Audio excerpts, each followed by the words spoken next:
Revolution Command Council has offered an amnesty to Kurds who took part in the failed uprising. With their families, they've been given up to a fortnight to come back. A statement said the amnesty would apply to all Kurds, except those guilty of murder, rape and robbery during what Baghdad called the acts of riot and treason. This morning, Iraqi officials took the cameras in Sulaymaniyah to watch flour being distributed, a bag to every family, they said. The Revolution Command Council insists that officials had been told to abide by the amnesty. Given the government's brutal record in Iraq, that can't be very reassuring. And the Iraqi amnesty for rebels has been dismissed by the United States. The State Department said it was very skeptical of the offer. It also called on Iraq to assist international efforts to help people throughout the country. With the Bush administration under siege over the plight of the Kurds, the State Department announced 12,000 tons of wheat and rice will be sent, a new Middle East trip for Secretary of State James Baker, and a dusty response to Saddam Hussein's amnesty offer. We also note it involves a limited period. This is unlikely to inspire confidence in the offer. The Iraqi regime should cease unconditionally its killing and brutalization of its own citizens. The Iraqi regime should facilitate international efforts to bring protection and relief to all Iraqi civilians throughout the country. President Bush in California to meet Japan's Prime Minister ordered the Baker mission to Israel, Egypt and other unnamed countries, possibly including Turkey. Mr. Bush is sticking firmly to his familiar line. We came, we saw, we conquered, now we're trying to get out. And he's stung by criticism that his words provoked the Kurdish rebellion. I made very, very clear from day one that it was not an objective of the coalition to get Saddam Hussein out of there by force. The United Nations Security Council, meanwhile, is still attempting to agree an acceptable resolution on the Kurdish issue, hampered by China and others who fear a precedent for the UN interfering in member states' internal affairs. A vote is thought to be imminent. There is a need to help these very unfortunate people immediately, because what we have seen on television, and these scenes are being played on Moscow television as well, it creates a big concern in the Soviet Union. Like a hangover after a party, the Bush administration is now confronted by the less pleasant aspects of its Gulf policy. But however heartrending the news from the region, having avoided one Vietnam and Kuwait, Mr. Bush is unlikely to be sucked into another deep in Iraq. Gavin Esler, BBC News, Washington. Police are holding a total of 30 people for questioning after the occupation by Kurds of a part of the Iraqi embassy in London. 14 Kurds succeeded in entering the building. They gave themselves up peacefully after protesting against what they called an act of genocide against the Kurds in Iraq. Ambulances and fire engines descended upon the row of elegant terraced houses in Queen's Gate as Kurdish demonstrators burst into the building, set fire to the Iraqi flag and set about ransacking the embassy offices. 4 policemen were guarding the building, 2 of them armed, but they didn't draw their weapons and the demonstrators overwhelmed them. There were the usual 2 policemen outside guarding the door. They'd been there ever since the beginning of the Gulf War. And they very quickly overcame the 2 policemen, didn't really put up that much resistance, 2 against 30.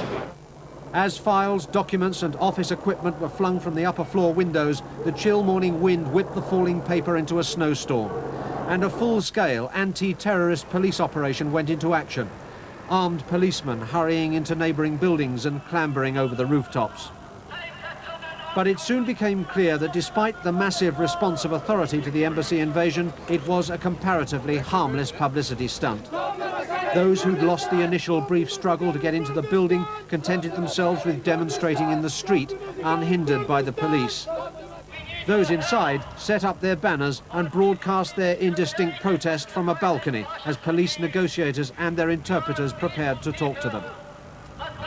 The bargaining didn't take long, and it resulted in a concession novel in Britain for both the embassy occupiers and the watching journalists.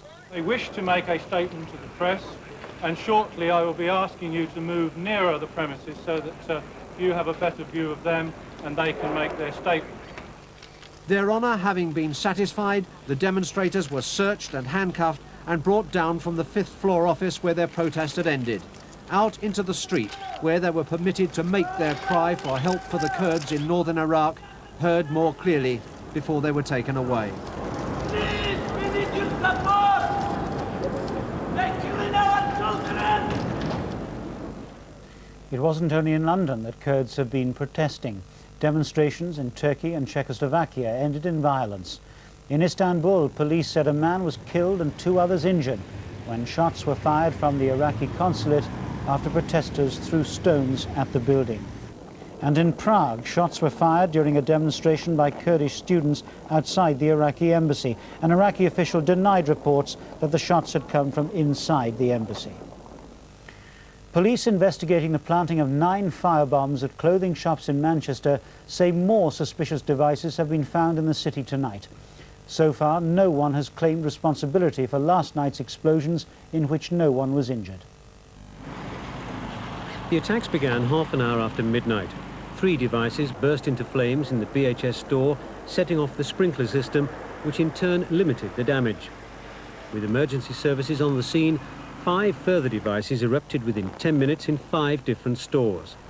But the most damaging fire came more than 2 hours later, in Slater's Menswear, the only store outside the Arndale Centre. Well, I was called out 3:30 this morning. Inside, the sprinkler systems came on, air conditioning systems completely wiped out. All the stock, it's flooded, completely ruined. 3 further unexploded devices were discovered in the city centre this afternoon. Much of the Arndale Centre remains sealed off, as police in Lancashire confirmed that there was a firm link between the attacks in Manchester and the discovery on Preston Station 2 nights ago of a blue holdall containing 20 incendiary devices. It was found on a platform after 1 device started smouldering. Lancashire CID say they're looking for 2 men in their 30s, one of whom spoke with an Irish accent. They also want to contact a woman who was travelling by train to Stranraer. But Greater Manchester Police were reluctant to identify any particular group. We're looking at any group that has a track record of planting incendiary devices. They are well known without me naming them, and we will consider every possibility. In most of the stores, the damage was relatively light. But one thing is clear from today's evidence. A great deal of care and planning must have gone into the construction of at least 30 firebombs, 9 of which were successfully planted and detonated. The Russian parliament has decided to hold direct elections for a new post of President of the Russian Federation in June. It's widely expected that Boris Yeltsin, yesterday given sweeping new powers to rule by decree, will win, giving him another advantage in his rivalry with the Soviet president Mikhail Gorbachev. It was a Congress that had been called to try to unseat Yeltsin, but such is his grip on the Russian political machine that the deputies finished by voting him the widest powers ever enjoyed by a leader of the Republic. In victory, Yeltsin sought to reassure those who'd earlier accused him of seeking personal dictatorship. I declare very firmly that this decision will be used only in the name of, and for the good of, the peoples of Russia. The dramatic turnaround in the Congress, which began with an inbuilt hard-line majority, came after moderate communists accepted the idea of special powers as a necessary compromise to tackle Russia's economic crisis. Russia has come to the point where the concept of a strong president is necessary. We can't avoid it. Now we must accept elections calmly and properly. And in the privacy of his Kremlin committee room, a magnanimous Yeltsin was also in the mood for compromise, talking now of his willingness to restrain personal pride and seek an understanding with the Soviet authorities. He was asked if he believed the Kremlin would try to oppose his new powers. I believe they will, but it's a shame that my proposal for round-table talks on a national level, was not accepted. The talks could include all the republics, Gorbachev and Yeltsin, and all political parties, in an attempt to reach national accord. Hard-line communists, though, remain opposed to cooperation with Yeltsin, seeing him as a threat to the established power of the Central Soviet authorities. If Yeltsin becomes a real president, there will be 2 centers of power in the country, and that will be the start of confrontation. And Yeltsin's offer of compromise with the Kremlin does now come from a position of unparalleled strength, and with Mr. Gorbachev's fortunes at a new low. Protest strikes like this one in Minsk are now affecting Soviet industry, joining striking miners in demanding Mr. Gorbachev's resignation.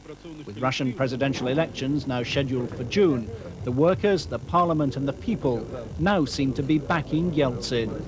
Martin Sixsmith, BBC News, Moscow. The African National Congress has threatened to end its talks with the South African government unless President de Klerk sacks 2 of his ministers. Nelson Mandela accused the ministers of responsibility for 8,000 deaths in the violence in the black townships and said the government as a whole was guilty. The ANC blames President de Klerk for failing to stop the township war and his security forces for stirring up factional violence to perpetuate white rule. Now the government has a month to meet 7 ANC demands, or else, the organisation says, they'll suspend power-sharing talks. Key demand: the government must ban Zulus from carrying their so-called traditional weapons, and the president must sack his law and order minister, Adrian Flock. Mr. Flock, seen here with Chief Buthelezi and his supporters at the height of the fighting, says he doesn't take sides. He has toured townships with Nelson Mandela too. The ANC demand that Defence Minister Magnus Malan be fired as well. Undoubtedly the hawk of the cabinet, the ANC blame him for the secret death squads which murdered their supporters. We have made what we consider to be reasonable demands. In no other country would the government keep ministers who have been responsible, whose departments have been responsible for the death of close to 8,000 people, who have allowed that situation to go on. The threat to South Africa's crucial negotiations to end white minority rule could hardly be more serious. It's a measure of the depth of ANC anger that they're making demands they must know President de Klerk will not meet. The president can't sack 2 senior members of his cabinet under ANC orders. The right wing inside his party wouldn't wear it. Instead, difficult fence mending with the ANC lies ahead. The ANC postponed negotiations once before, after the police fired into a crowd at Sebokeng last year. That delay lasted 3 weeks. This one could be longer, but both sides know the talking eventually has to go ahead. James Robbins, BBC News, Johannesburg. The Iranian Foreign Minister, Ali Akbar Veliati, has said that attempts to secure the release of Western hostages in Lebanon have reached a dead end. Mr. Veliati said the problem was that the hostage takers had not received anything for the release of previous captives, such as Brian Keenan. He repeated Iran's demand that hundreds of Arab prisoners should be freed by Israel. Here, the leader of the opposition, Neil Kinnock, has said Peter Hain's victory in the Neath by-election was a solid success for Labour, despite a sharply reduced majority. It was the first test of public opinion since the government unveiled its plans to abolish the poll tax. Labour's vote was down by nearly 10,000 on their showing in the last general election. Their candidate, Peter Hain, polled nearly 18,000 votes. In second place were Plaid Cymru with just over 8,000. The Welsh nationalists pushed the Conservatives into third place with almost 3,000 votes. The Liberal Democrats came fourth with 2,000, and a Social Democrat candidate came close behind them with just over 1,800 votes. Both Labour and the Conservatives had a reduced share of the vote compared with their 1987 general election results.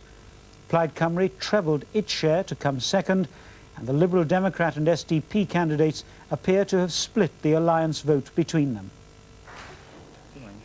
And I declare that Peter Gerald Hain has been duly elected to serve as member for the Neath constituency.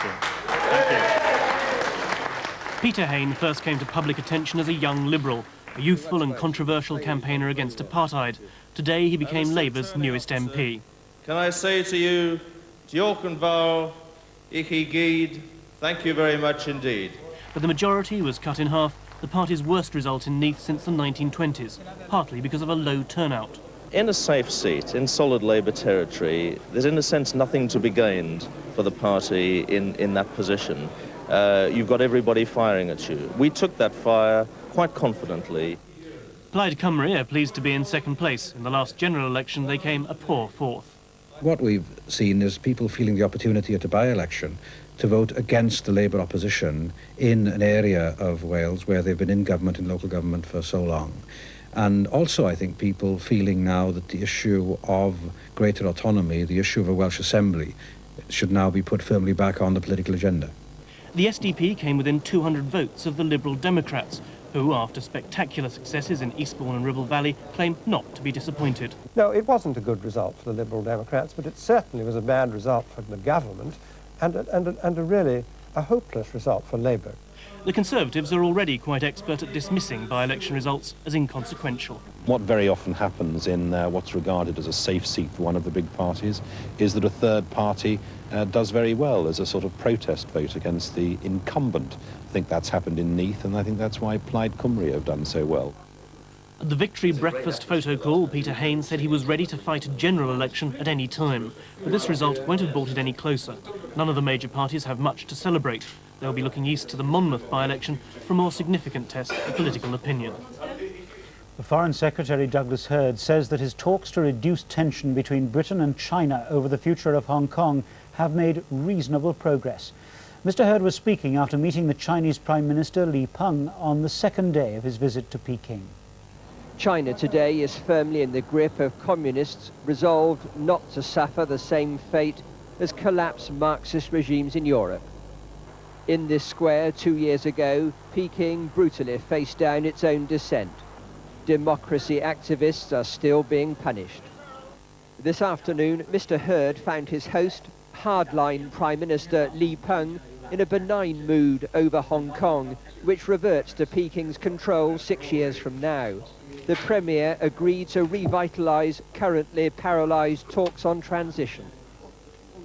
The unexpected bonhomie was also extended by China's Communist Party chief Jiang Zemin, though such is the secrecy of government here that nothing can be taken for granted.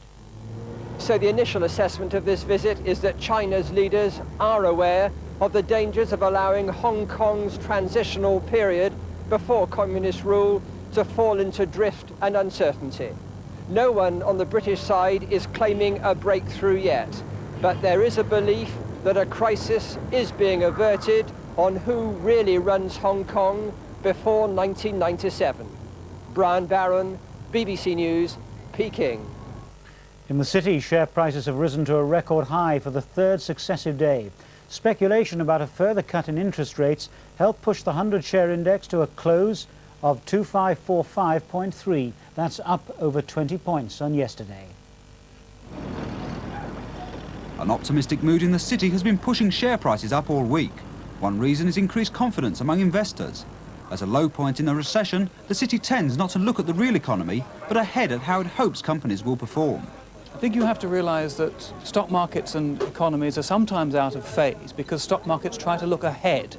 And at the moment, although the corporate news in the UK still seems pretty bad, the stock market is trying to look through that, beyond it, perhaps even to next year, when it feels pretty sure there will be a recovery and much stronger profits. Another reason for high share prices is the hope of a cut in interest rates. The timing of any cut depends on the value of the pound. Since Britain's entry into the ERM last October, the pound has had to move within strict bands. In mid-October, it reached a peak of 3.03 Deutschmarks, but then it slid to 2.855 in mid-December, ending all hopes of a Christmas-time interest rate cut. Since then, it's climbed to today's close of 2.97, and the city feels the government can afford to cut rates if it chooses. Any reduction would be good news for homeowners, because it would allow another fall in mortgage rates. But the city is warning the present record share prices may not hold and could fall unless a cut in rates comes soon. Some of the families separated after allegations of child abuse in the Orkney Islands have been talking about their 5 weeks apart.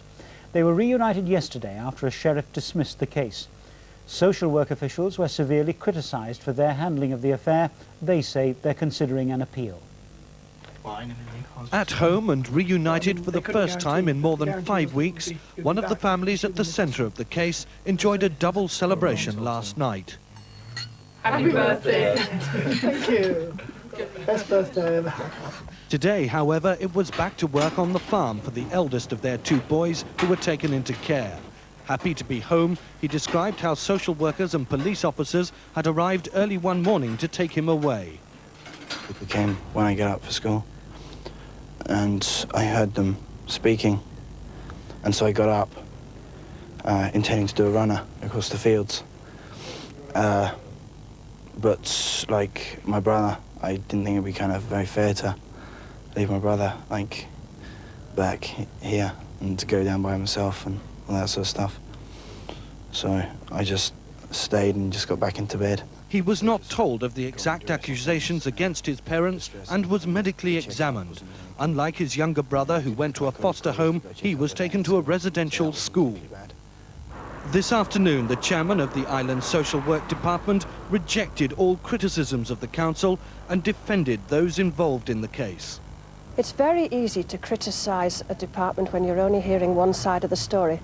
And because of issues of confidentiality, the Social Work Department has been unable to defend itself. Social workers in the past have been accused of doing too little too late. This time they took action for good reason and they're still being criticised. Do you still believe they acted in the best interests of the children?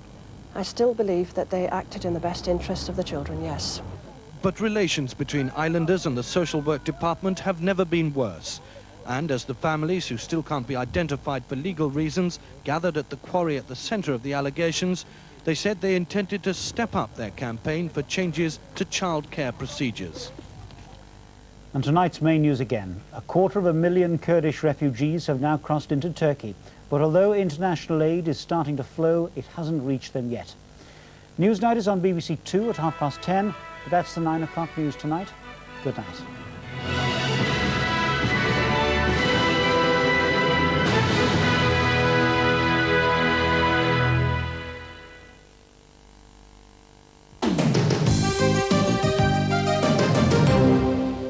Good evening. An investigation's underway into one of the region's most notorious accident black spots following a serious crash there early this morning.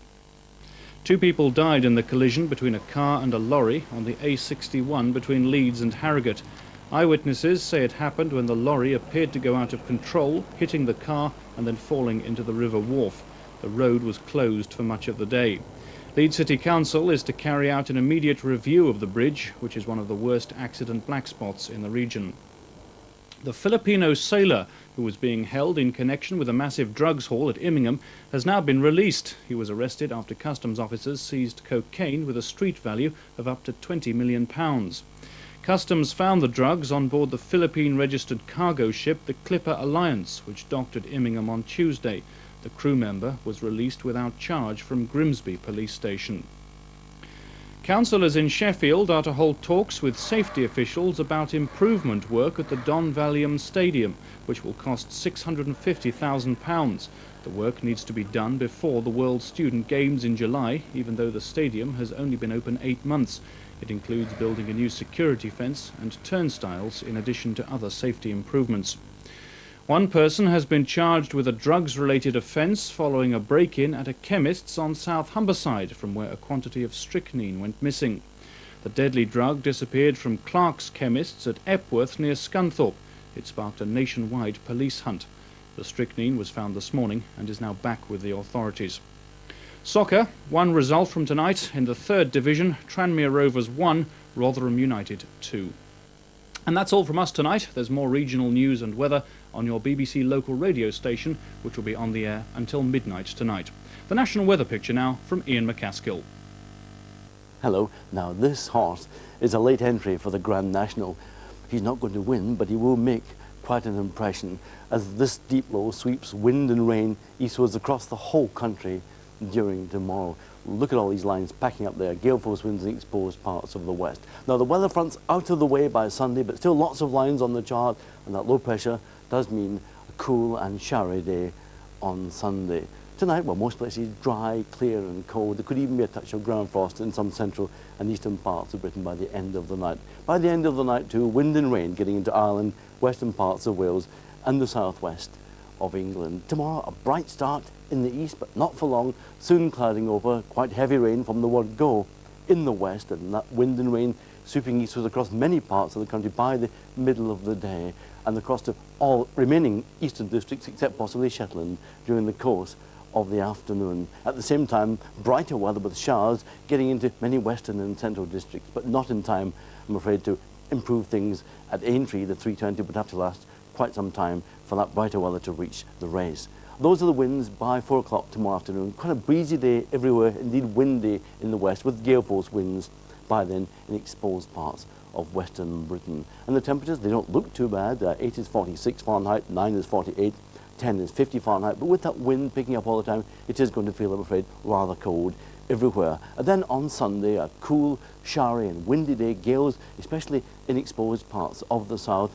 Some sunshine between the showers, and later on in the day, those showers tending to die away on Sunday from the west. A fine end to the day for many of us, but a showery day generally on Sunday. Temperatures around 9 Celsius, 48 degrees Fahrenheit. Now, much better prospects coming along for Monday. Indeed, for much of next week, we do expect predominantly dry weather with sunshine at times, but rather cold conditions and some cloud in the south and east. That's it.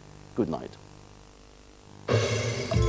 Saturday evening on BBC1, and at 6:40 there's slapstick comedy with Little and Large. Or is it Laurel and Hardy? Stanley, your comedy is so predictable. At 7:10, Les Dawson receives applause and wolf whistles from his fast friends. Sounds like Crufts. At 7:40, Goldie Hawn stars with Kurt Russell in the romantic comedy Overboard. My life is like death. My children are the spawn of hell, and you're the devil. Oh, God. And at 9:50, Canned Carrot.